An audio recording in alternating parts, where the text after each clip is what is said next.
میں نے اکثر دیکھا ہے لوگوں کو ظاہر خود کو مسلمان کہتے ہیں، لیکن ان کو تکلیف اسلام سے ہے، حدیثوں سے ہے، سنت سے ہے۔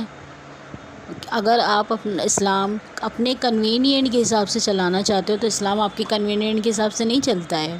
اس کے جو رولس اور ریگولیشن ہیں وہی فالو ہوتے ہیں۔ جیسے کہ مثال کے طور پہ میں نے دیکھا لوگوں کو پردے سے تکلیف ہے۔ اگر کوئی لڑکی یا کوئی فیملی ذاتی طور پہ پردہ کرتی ہے، فالو کرتی ہے حجاب، تو آپ کو تکلیف کیوں ہے؟ آپ کو تکلیف نہیں ہونا چاہیے۔ آپ نے تو اس کی رسپیکٹ کرنا چاہیے۔ اس کا مطلب نہیں نا اگر وہ لڑکی پردہ کر رہی ہے تو وہ بچھڑا ہوا طبقہ ہو گئی۔ اس حکم کو فالو کر رہی ہے جو آج سے 1400 سال پہلے دیا گیا تھا، اور جب پردے کا حکم آیا تھا تو اس ٹائم کی، اس وقت کی عظیم عورتوں نے اس وقت کے عظیم مردوں سے بھی پردہ کیا تھا۔ تو آپ تو ان عظیم مردوں کے جیسے نہیں ہو نا۔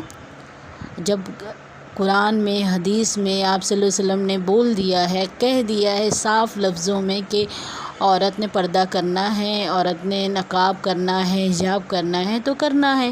اس میں تو کوئی ایکسکیوز ہونا ہی نہیں چاہیے۔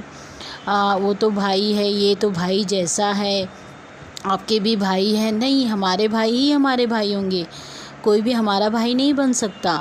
اگر آپ ایسا بول رہے ہو تو آپ کے دماغ پہ یہ دھول ہے، اپنی گرد کو صاف کرو اور کلیئرٹی لے کر آؤ۔ اگر آپ اس رول ریگولیشن کے خلاف ہو تو مطلب آپ اسلام کے خلاف بات کر رہے ہو، آپ سنتوں کے خلاف بات کر رہے ہو۔ آپ کی اسٹڈی کمزور ہے۔